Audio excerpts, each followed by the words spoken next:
네, 오늘 오후 박성재 법무부 장관의 탄핵 심판 첫 변론이 열리는 가운데 이르면 오늘 윤 대통령 탄핵 심판 선고일도 발표될 거라는 가능성까지 나오고 있습니다. 네, 전국 상황 두 분과 짚어봅니다. 조청래 전 여의도연구원 부원장, 최진 대통령 리더십 연구원장과 함께합니다. 어서 오세요.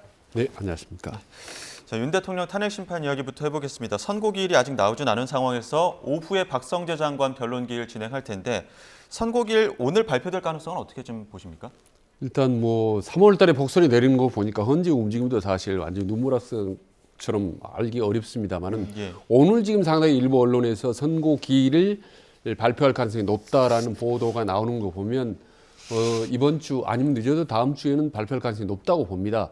과거에 노무현 이제 박근혜 전 대통령의 탄핵일이 금요일이었기 때문에 아마 이번에도 금요일에 할 가능성이 있지 않을까라는 이제 생각을 합니다. 그런데 다음 주에 하게 되면 이제 3월 21일이 금요일이거든요. 예. 근데 하나의 변수가 그 다음 주 3월 26일 날에 이제 이재명 대표의 또 공직선거법 항소심 또 판결이 있기 때문에 예. 이 부분이 이 일자에 전에 할지 후에 할지 이런 부분도 한번 헌재에서 좀 고려하지 않나 싶습니다만은 일단 저는 그래도 3월 안에는 예. 하는 거는 기정사실화 된 것 같고 거의 뭐 초입기에 들어갔다고 저는 봅니다. 네, 예. 그 헌재가 이재명 대표의 공직선거법 항소심 그 선고일도 좀 고려를 할까요? 제가 볼 때 이 탄핵 심판하고 직접 연동시켜서 고려할 문제는 아닌 걸로 보여지고요. 그거보다는 평의의 과정에 난항이 있어서 그런 게 아닌가 싶어요.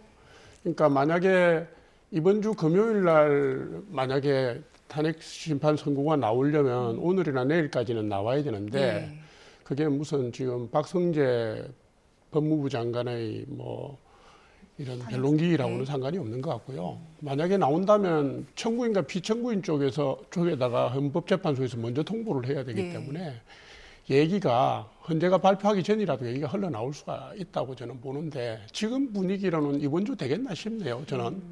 그러니까 4월 18일 이전에는 끝내야 하지만 아직 한 달 정도 시간이 있지 않습니까? 헌법재판소 입장에서는. 그러니까 저는 뭐 이번 주는 넘어가지 않겠나 일관되게 말씀을 드리고 있는 겁니다. 예, 일부 그러니까 재판관들의 임기가 만료되는 시점까지는 아직까지는 헌법재판소의 시간이 있다 이런 말씀해 주시는 것 같은데요. 그럼에도 불구하고 지금 윤 대통령 탄핵 심판 사건 변론 종결한 지 벌써 21일이 지나다 보니까 마지막까지 고심하는 포인트는 무엇이냐 이런 부분에 대해서도 궁금증이 많은 것 같아요. 지금 물론 탄핵 여부지만 헌재 속성상 국민 전체 여론을 고려하지 않을 수 없습니다. 아시다시피 장외에서 지금 탄핵 잔반 세력이 거의 지금 필사적으로 격돌하고 있는 상황이기 때문에 헌재 입장에서는 최대한 신중하다, 막판까지 고민했다라는 모습을 좀 보여줄 필요가 있고 그리고 또 국민 통합 부분도 신경 쓰지 않을 수 없다. 그런 점에서 가능한 어떤 탄핵 인용되든 기각되든 간에 만장일치적으로 가는 것이 국민 통합에는 더 긍정적으로 작용하다라고 판단해서 그 만장일치 쪽에 모아가는 과정, 이 과정이 저는 상당히 좀 고민하고 있다고 봅니다. 저는 어느 정도로 헌재의 어떤 위헌성 이런 부분에 대해서는 어느 정도 이제 결론이 났다고 보는 거고 그걸 가능한 무난하게 국민들에게 설명을 할 때 헌재 등 8명이 헌법재판관이 쓴 의견을 모았고 이건 하나 일치다라는 어떤 단일화된 의견, 또 국민 통합 부분 호소 이런 부분에 가장 역점을 두다 보니까 시간이 좀 걸리지 않았나 싶은 생각이 듭니다.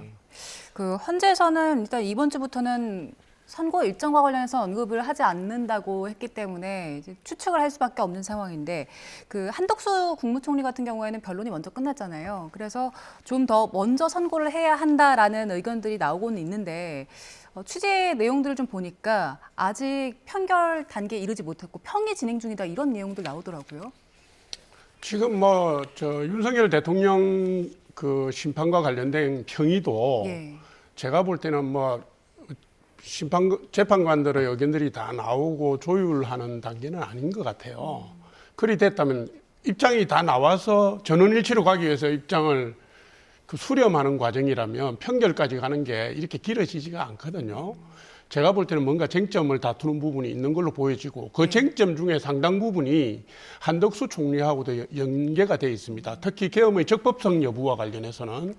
그러니까 두 가지죠. 하나는 최상목 대통령 권한대행이 임명한 헌법재판소 재판관 2명의 존립이나 임명 여부와 관련된 논란이 또 일어날 수도 있고요. 예. 또 하나는 개헌의 적법성 여부를 다투기 때문에 윤석열 대통령 탄핵 심판을 미리 그 흐름을 보여주는 듯한 이런 우려가 있기 때문에 예. 헌법재판소에서 이 부분을 서두르지 않는 것 같아요. 아니면 예. 뭐 아직 쟁점이 윤 대통령 쟁점도 정리되지 않았으니까 이 부분으로 연동돼서 영향을 미칠 수도 있고, 그러나 선입선출 원칙에서 먼저 16일 날 1차 변론만 하면 끝냈잖아요. 예. 그랬으면 한덕수 총리에 대한 심판이 먼저 나오는 게 그건 순서가 맞는 거죠. 예. 근데 이제 연동이 돼 있는 부분들이 있다라고 말씀을 하셨기 때문에 그런 부분 헌법재판소에서 고민할 것 같은데 먼저 나와야 된다고 보십니까? 한덕수 총리에 대한 선고 결과?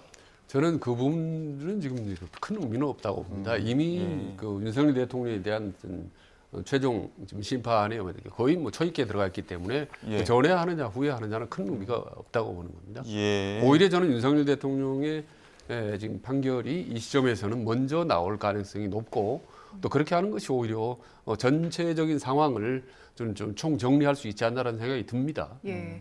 그런데 윤석열 대통령에 대한 탄핵 심판 선고가 먼저 나오게 되면 그 권한대행이 그러니까 최상목 대행이 계속 권한대행을 이어갈 수밖에 없기 때문에 국정 공백에 대한 우려도 있잖아요. 헌재에서는 이 부분 고려하지 않을까요? 근데 일단 뭐 곧바로 이제 조기 국면에 들어가지 않습니까? 조기 대선 국면에 들어가게 되는 거고, 그리고 지금까지 뭐 대행 역할을 어떻게 보면 나름대로 이제 좀 뭐 해왔기 때문에 한덕수 총리가 하나 뭐 최상목 대행이 하나 지금 이 시점에서는 큰 차이가 없다라고 예. 이제 보여집니다. 지금 헌재 일정에 대해서 아직 정확하게 나온 것들이 없다 보니까 저희가 계속 예측만 하게 되는 이런 상황들이 오고 있는데, 지금 그러면서 나왔던 예측들 중에 하나가 문영배 그 헌법재판소장 권한대행이 어떤 이야기를 먼저 하느냐에 따라서 결과도 미리 예측할 수 있다. 첫 단어가 무엇이느냐, 주문을 먼저 읽을 것이냐, 아니면 선거 어떤 배경을 먼저 읽을 것이냐, 이런 부분을 좀 주목하는 것 같은데 여기에 대해서 좀 어떻게 좀 예측하십니까? 그게 이제 노무현 대통령이나 박근혜 대통령 탄핵 그 심판 때 예. 그 선고의 순서를 보면은 선고요지를 먼저 읽은 다음에 주문에 들어갔거든요. 예. 그런 경우는 이제 재판관 전원일치로 가는 걸로 일반적으로 보는 시각이 있고요. 예. 그게 아니라 주문부터 읽고 선고유지로 가면 예를 들어 주문을 하고 다수 의견 얘기하고 소수 의견 얘기하고 선고로 가는 순서이기 때문에 그 경우는 앞의 두 사례와 같이 전원일치로 가지 않는, 그러니까 소수 의견 다수 의견을 나눠서 밝히는 형태로 갈 가능성이 있다, 이렇게 보는 건데요. 예. 평의에서 판결로 가고 결정문 작성으로 가는 순서가 그렇게 복잡하지 않은데, 지금까지 이게 평의 과정이 아주 길어지는 걸 보면요, 다수 의견과 소수 의견이 뭐 예를 들어서 7대1이라든가 6대2 정도가 아닌 것 같은 느낌이 좀 들어요.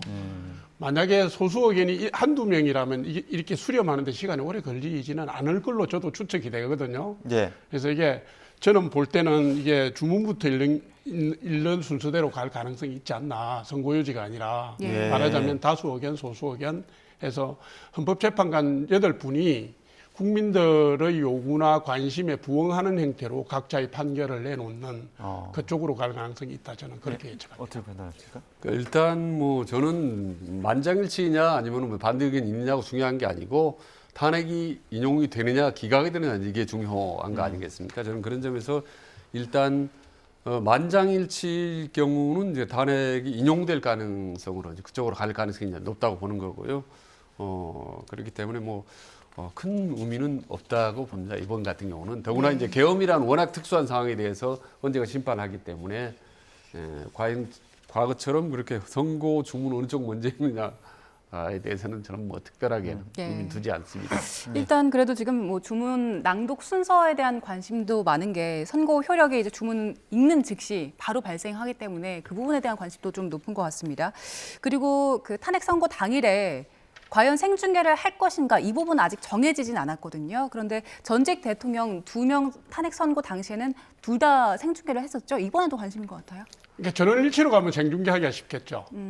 뭐 이건 추측입니다만은. 전원일치로 가지 않을 경우에는 생중계를 하는 게 좀 부담스럽지 않을까요?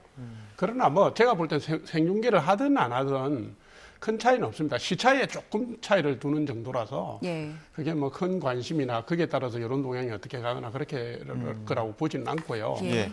헌법재판소가 국론분열이나 혹은 헌법재판관 개개인의 부담을 고려해서 전원일치를 추구하겠지만 제가 볼 때 이번에 계엄의 적법성 문제라든가 내란 혐의와 연동되어 있는 혐의점들 부분이 워낙 큰 사안이기 때문에 한 방향으로 수렴하기가 쉬울까요? 저는 쉽지 않다고 봅니다. 그런데 지금 민주당 같은 경우는 주로 이제 8대0으로 만장일치로 탄핵이 이제 인용될 걸로 기대하고 또 확신을 하는 것 같아요. 근데 국민의힘 쪽에서는 이제 오세훈 의원도 얘기했지만 이게 길어지는 건 좀 이상징후다. 뭔가 상황이 이상한 묘한 결과가 나오지 않을까 기대를 하는 건데 국민의힘 쪽 사람들은 이제 뭐 5대3 뭐 이렇게 기대를 하는 것 같아요. 그래서 아슬아슬하게 탄핵이 기각될 거라고 얘기를 하는 건데 저는 과연 헌법재판관 중에 이번 계엄 선포가 위헌적이지 않다.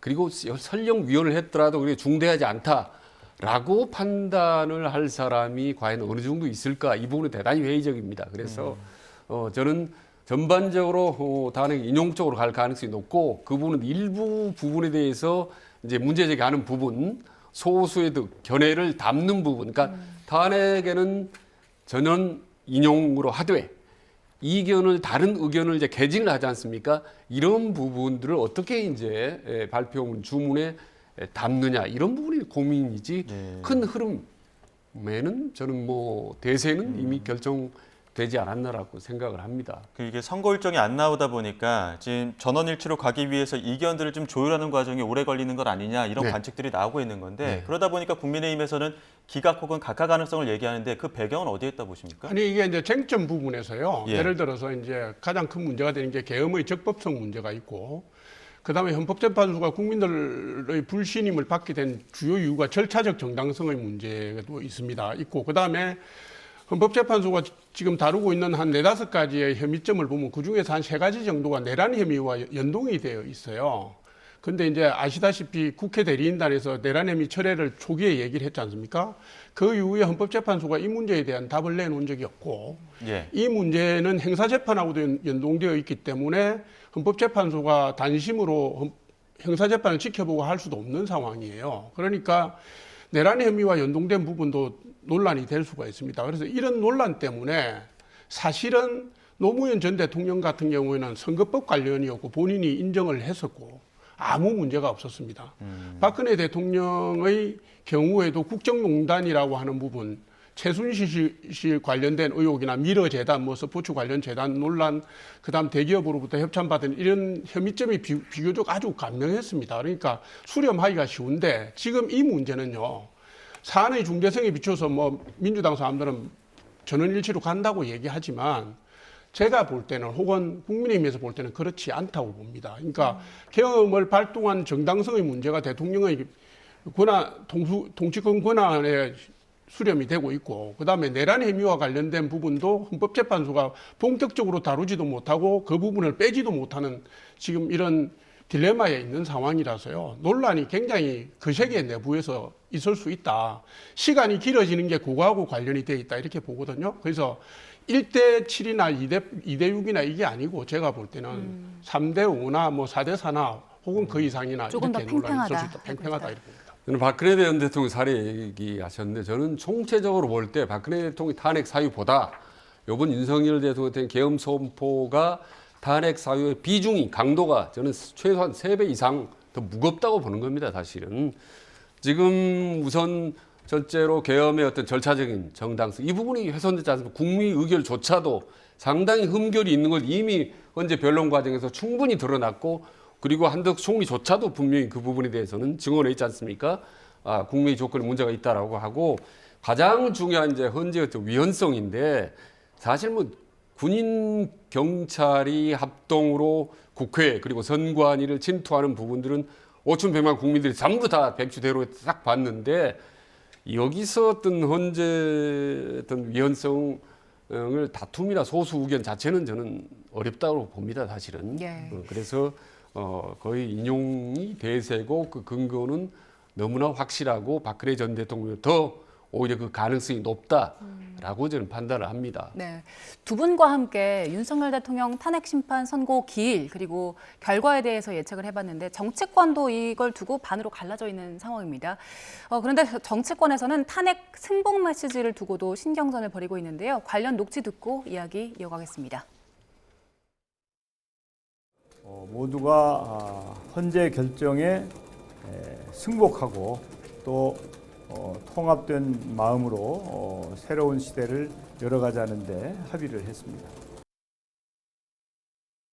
탄핵이 기각될 경우 밀란이 일어날 것이라고 선동도 하는데 민주당은 이런 자세를 버리고 한시라도 빨리 헌재 결정에 승복할 것임을 분명하게 밝혀야 할 것입니다. 이재명 대표가 공개적으로 명확하게 헌재 결정에 대한 승복 메시지를 내지 않는 것은 결국 헌법재판소를 위한 겁박을 하는 것이 아닌가 저는 이렇게 생각이 들고 제발 말만 하지 말고 행동으로 진정성을 보여주길 바랍니다. 그동안 헌재 재판관 인신공격과 헌재를 겁박한 행위에 대해 우선 사과하고 그러나 승복을 약속할 진짜 당사자는 윤석열입니다. 자기 살고 김건희 살리자고 이 난리를 만든 당사자 아닙니까? 네, 첫 번째 목소리는 박근혜 전 대통령 탄핵 당시에 국회의장이던 정세균 당시 의장이 합의를 승복에 대해서 합의를 하겠다 이렇게 여야 의원들과 함께 선언을 한 모습이었고요. 이후에 이제 여야의 승복 메시지가 나온 건데 들으신 것처럼 지금 국민의힘 권영세, 권성동 두 지도부가 야당 향해서 탄핵 결과에 승복하라는 메시지를 내라고 공개적으로 압박을 하고 있거든요. 먼저 이렇게 선제적으로 나선 이유에 대해서 어떻게 보세요? 아니 이유는 두 가지 아니겠습니까? 하나는 뭐냐면요. 국민의힘과 윤석열 대통령 측은 승복에 대한 메시지를 몇 차례 냈습니다. 특히 권성동 원내대표가 구체적으로 냈고 윤석열 대통령 배노인단을 통해서 승복 메시지도 냈고요. 그다음에 윤석열 대통령이 헌법재판소 심판 변론 과정에서도 최후 진술에서 그 관련된 얘기를 했는데 민주당은 그 비슷한 얘기를 안 합니다. 지금 자료화면에 나온 걸 보더라도 김민석 최고나 박찬대 원내대표가 국민의힘이 진정성을 보여라 이 얘기를 합니다.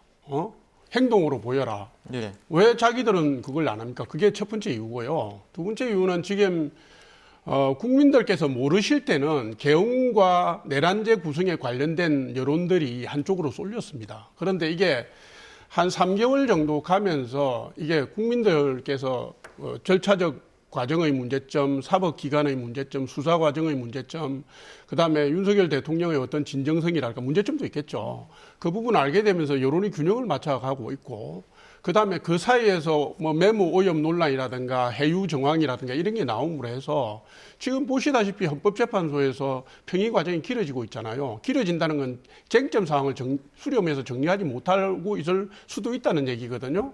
그러면 기각 가능성도 전망할 수 있습니다. 근데 지금 말하자면 탄핵이 인용됐을 때 승복하라는 얘기가 아니잖아요. 네. 탄핵이 기각되더라도 민주당은 승복해라 이 얘기인데 민주당 사람들이 아무도 거기에 대해서 얘기를 안 합니다. 그 점을 짚은 거죠. 예. 그 권성동 원내대표 같은 경우는 공동에 같이 기자회견을 하든 합의문을 하든 하자는 거 아닙니까? 근데 네. 민주당 명확하게 얘기 안 한 이유가 있을까요? 그러니까 이미 이재명 대표나 사실은 사석에서나 집회에서 그 얘기를 했어요. 탄핵을 결과에 대해서 받아들일 수밖에 없지 않느냐라고 얘기했는데 저는 이제 그 부분에서 부족하다고 보는 겁니다. 사실은 예. 권성동 의원이나 여권이 국민이 주장하는 대로 여야 의원들이 분명하게 이 부분 국민에 천명을 해야 돼요. 승복 메시지를 내야 되는 겁니다. 지난 2017년에 여야 지도부가 서로 이제 승복 합의를 했어도 그럼에도 불구하고 사실 4명이나 헌재 앞에서 죽었거든요. 사망했습니다. 사실 그런 불상사가 났는데 이번 같은 경우는 그보다 이제 훨씬 더 심각하다고 보는 거죠. 그렇기 때문에 지도부는 물론이고 핵심인 윤석열 대통령은 반드시 승복 메시지를 내야 된다고 보는 지금 직전에 승복 메시지뿐만 아니라 그 전에 지금쯤 이제 충분히 헌재 결과가 이제 조직에 들어갔기 때문에 여러분 자제해 주시고 어찌됐든 지금까지 지지층 감사하고 국민에게 죄송하다라는 그런 메시지와 함께 저도 헌재 결과는 어떤 형태로 나오든지 그건 국민의 소리, 민심 소리로 알고 여러분 저는 충분히 그걸 받아들이겠습니다라는 메시지를 지금 분명히 내야 되는 건 사실. 예. 여야 지도부의 승복 효과는 사실 적극적으로 저는 촉구는 하지만 그 효과는 크지는 않다고 저는 개인적으로 보고 다만 윤석열 대통령이 강력하게 그 승복의 메시지를 내야 되는데 아직까지 전혀 그 부분에 대해서 언급이 없다는 부분에 대해서는 저는 상당히 안타깝고 좀 문제가 있다라고 저는 봅니다. 예. 빨리 오늘이라도 내일이라도 그 메시지를 윤석열 대통령이 저는 내야 된다고 봅니다. 대통령 측 대리인을 통해서는 비슷한 이야기가 나온 바 있지만 말씀하신 대로 일단 윤 대통령이 직접 목소리를 낸 적은 없잖아요. 그래서 지금 그 대통령 측에서도 승복 여부를 묻는 것 자체가 후진적인 발상이다 이렇게 얘기를 한 거 보면 일단 선거 나오기 전에 국민들을 향해서 승복의 메시지를 내지는 않으려고 하는 걸까요?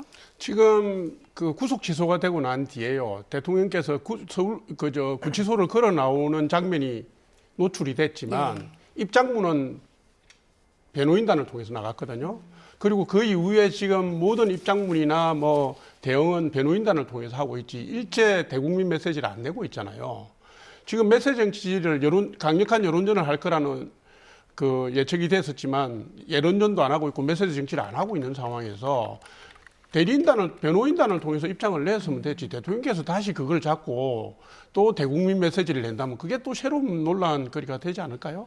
아마 저는 윤석열 대통령이 정초 올해 1월 1일 날 본인 직접 사인한 서명 통해서 본인 끝까지 싸우겠다라고 메시지를 낸 이후에 그 이후에 내놓은 메시지를 보면 지지층 을 향해서 썼던 자극적이고 선동적인 메시지만 내왔지 자제해달라 뭔가 이런 메시지 하나도 없는 겁니다.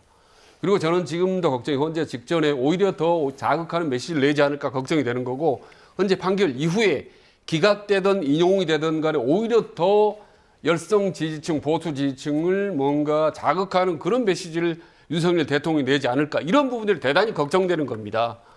그런 점에서 저는 좀 마지막 순간까지 좀 뭔가 통큰 모습, 국민들을 정말 걱정하고 나라를 걱정하는 모습을 좀 윤석열 대통령이 보여줬으면 좋겠다 하는 그런 바람에서 제가 말씀을 드리는 겁니다.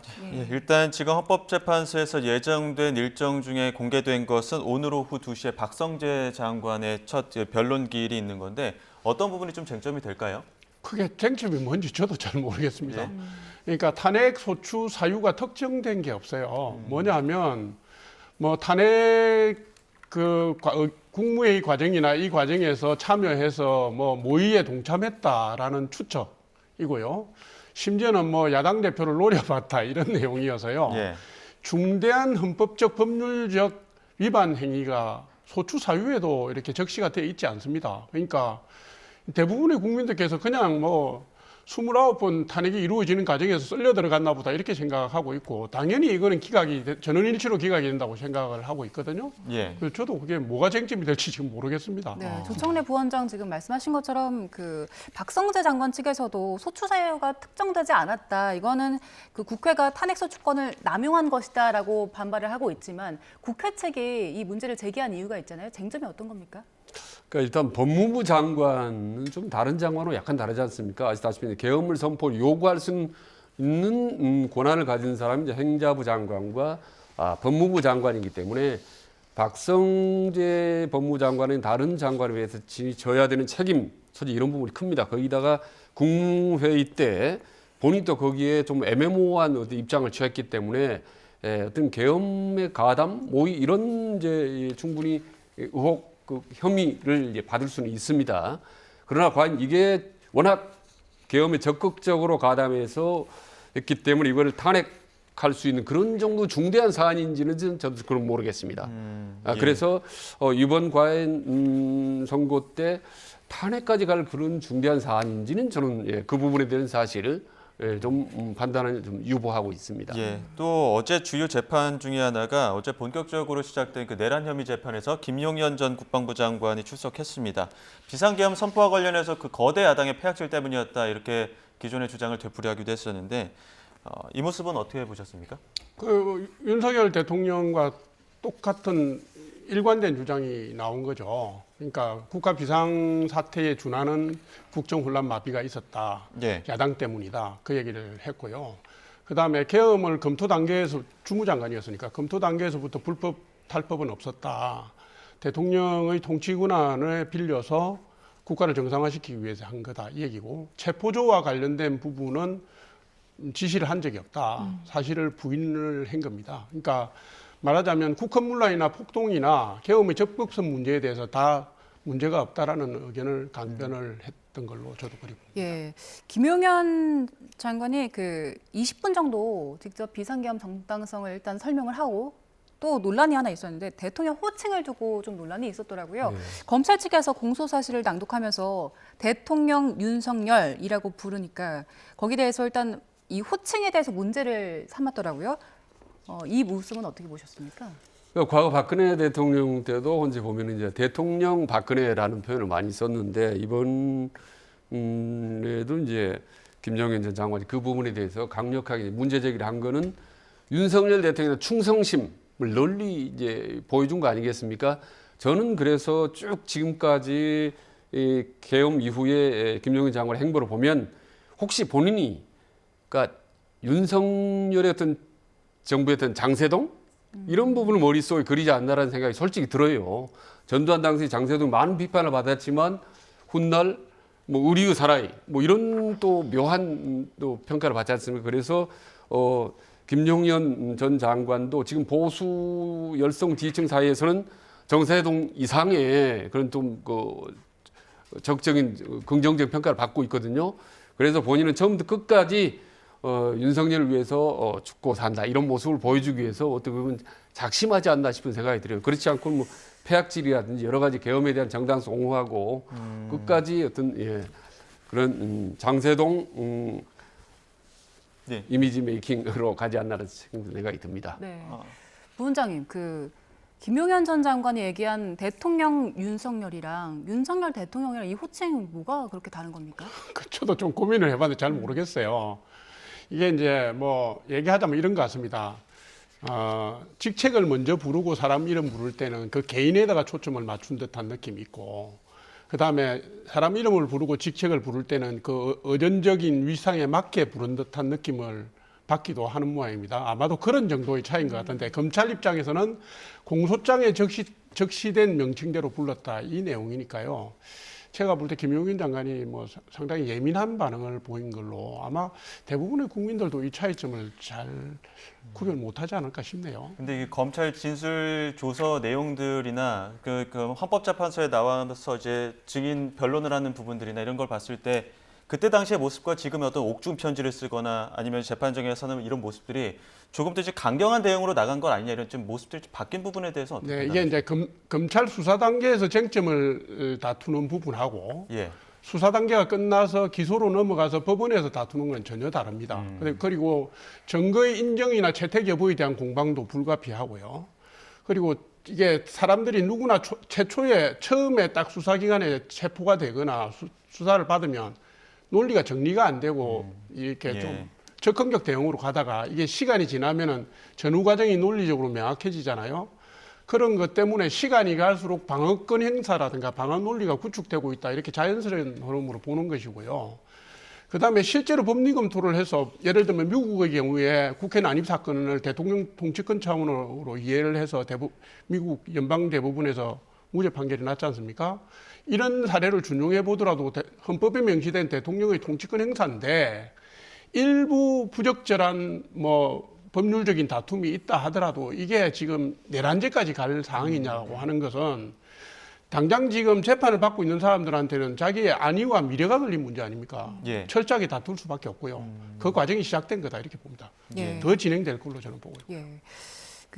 김용현 전 장관 재판의 쟁점 중에 하나가 국회 선관위에 계엄군을 투입한 이 부분이잖아요. 일단 윤석열 대통령은 선관위에 군 투입했다는 걸 본인 스스로 인정을 했는데 검찰 측에서는 이게 경고성이 아니라 선관위를 장악하려는 목적이었다 이렇게 보고 있는 것 같아요. 저도 그런 징후가 나오는 게 말이죠. 왜냐하면 어떻게 보면 국회보다 먼저 저 선관위를 들어갔거든요. 말하자면 계엄 선포 직전부터 움직임이 있다. 선거포 되자마자 바로 제일 먼저 침투한 게 선관위였고 그다음에 국회보다 본청보다 더 많은 숫자의 군인들이 선관위에 갔었습니다. 그리고 선관위에 간 사람은 비무장이 아니라 실질적으로 무장한 군인들이 실질적으로 다 갖고 또 서버를 실질적으로 가지고 갔기 때문에 저걸 어떻게 선관위 어떤 검색 차원에서 갔다라고 볼 수가 없는 거죠. 저는 당연히 선관위 전체적으로 완전히 장악하려고 갔다라는 의혹을 충분히 받을 만한 부분이라고 저는 봅니다. 그 추가 내용들 보게 되면은 노상원 전 사령관이 계엄 선포되면은 뭐 4, 5일치 옷 준비하라고 했다거나 비상식량 준비하라고 했다거나 이런 것들도 있지 않습니까? 그런 걸 보게 되면 이제 윤 대통령 측의 어떤 경고성 반나절 계엄 이런 부분이 좀 배치되는 부분이 있어서 이것 좀 어떻게 좀 대응할까요? 저는 노상원 전 정부사령관이라는 분이 뭐 하는 분인지를 잘 모르겠어요. 이분이 비상계엄의 선포 과정이나 이후에 무슨 역할을 했는지도 잘 모르겠고, 이분이 가진 정신세계에서 자기가 무슨 중요한 역할을 자임하고 메모를 하고 해서 그게 공개가 되고 했는데, 이게 사실은 계엄 선포로부터 계엄 해제까지 시간, 그 이후의 시간까지 계산해봐도 이분 메모대로 된 게 아무것도 없어요. 그리고 특히 선관위에 간 문제 말입니다. 거기 뭐 군인들이 간 거는 맞는데 이게 계엄 해제되고 난 뒤 선관위가 곧바로 발표를 했지 않습니까? 가져간 것도 없고 다른 일은 일어난 일이 없다는 거 아닙니까? 체포가 있은 것도 아니고 서버를 압수한 것도 아니고 들어가서 강제로 열어본 것도 아니고요. 그러니까 이게 지금 심정이나 혐의를 갖고 다툴 부분은 아닌 것 같아요. 이게 내란죄를 구성하는 부분과 밀접하게 관련이 있기 때문에 객관적으로 현실적으로 일어난 상황을 보고 거기에 대한 부분이 위법했느냐, 반헌법적이냐 이 부분을 봐야 되는 건데 현재로서는요. 그게 드러난 건 없다고 저는 봅니다. 예. 자, 마지막으로 이 부분도 짚어보겠습니다. 미국이 우리나라를 민감 국가로 지정한 사실이 알려지면서 파장이 이어지고 있는데 아직 미국 쪽에서는 왜 우리나라를 한국을 민감 국가로 지정했는지 그 배경에 대해서는 얘기를 하지 않고 있어요. 그런데 여야가 서로 탓을 하고 있는데 이 모습 어떻게 보셨습니까? 그러니까 방금 와서 중요한 거는 아직도 미국의 백악관이나 담당했던 에너지부에서 공식 입장을 정확하게 밝힌 적이 없습니다.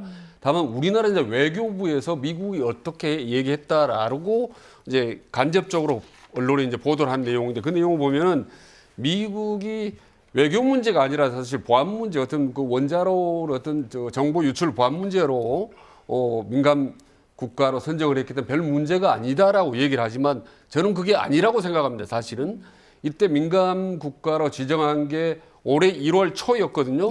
그런데 그 직전 전후 사정을 보면 그 한 나라의 국가의 어떤 기술 협력이나 경제적 문제는 상당히 불이익을 주는 민간 국가로 지정할 수밖에 없는 저는 요인은 저는 12월 3일 날 계엄 선포밖에 없다고 보는 겁니다. 저는 그렇지 않고서 저렇게 우리의 어떤 맹방이 이 경제적인 불이익을 줄 수 있는 민간 국가로 지정하는 이유는 달리 설명할 길이 없다라는 점에서 저는 12월 3일 계엄 사태가 지금까지 어떤 많은 이런 경제적 불이익을 가지고 있고 오늘 또 드론 헬기 추락하는 어떤 군기 문란 사태까지 계속 여러 가지 다방면으로 퍼뜨리고 있다. 그런데 저런 내용을 지금까지 3월까지도 전혀 몰랐다. 우리 정부가 이제 알았다는 겁니다.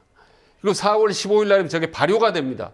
근데 지금 부랴부랴 지금 조만간 우리 외교부 장관 미국 건너가겠다는 거 아닙니까? 그래서 민간국가 취소해달라, 빼달라 이렇게 지금 읍소하겠다는 거 아니겠습니까?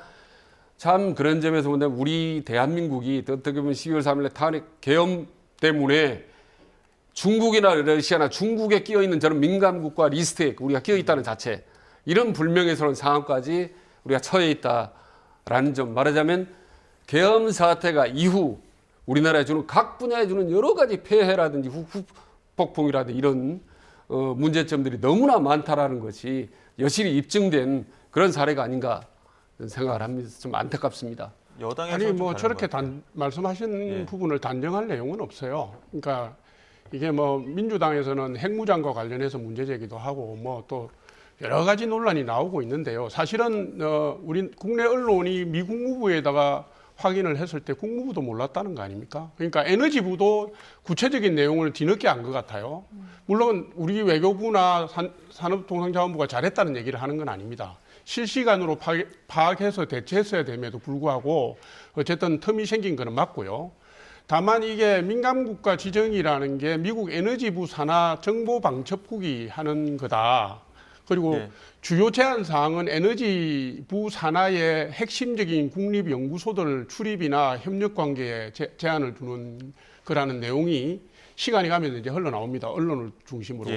이게 이제 작년에 체코 원전 이후에 미국의 그 원전 기업하고 우리나라 원전 기업 간에 무슨 지적재산권 분쟁도 있었고요. 예. 그다음에 지금 그 에너지부 감시국이 의회 보고한 보고서 결과에 보면 이게 말하자면 원자로 관련 프로그램을 빼가려는 직원이 있었고 그게 한국과 연관이 돼 있는 것 같다라는 걸 암시를 했잖아요. 그러니까 이게 지금 원전 산업 전반하고 그다음에 지금 소형 모듈 원자로 같은 SMR 같은 미래 산업으로서의 원전 산업 이런 부분과 엮여서 미국의 국익과 한국의 국익이 부분적으로 충돌한 측면이 있는 것 같아요. 근데 네. 이제 시간이 촉박하긴 하지만 미리 알아서 대처해서 풀어 나가야 되는데 이게 이제 우리 지금 국내 사장이 만만치 않았지 않습니까? 텀이 생긴 건 아쉽게 생각합니다. 예, 지금 뭐 알겠습니다. 트럼프 이후로도 전혀 우리나라하고 지금 장관급 대담조차 이루어지지 않고 통상 압박이 가하고 또 우리가 어떻게 보면 독재적 국가로 2년째 어떤 규정이 되고 이런 부분들이 참 국내외 안팎으로 너무 힘든 상황이다. 근데 이 모든 원인이 저는 12월 4일 계엄 선포 예. 아니고는 달리 설명할 길이 없다고 저는 봅니다. 예, 알겠습니다. 여기까지 듣도록 하겠습니다. 지금까지 조청래 전 여의도연구원 부원장, 최진 대통령 리더십 연구원장 두 분과 함께했습니다. 고맙습니다. 예.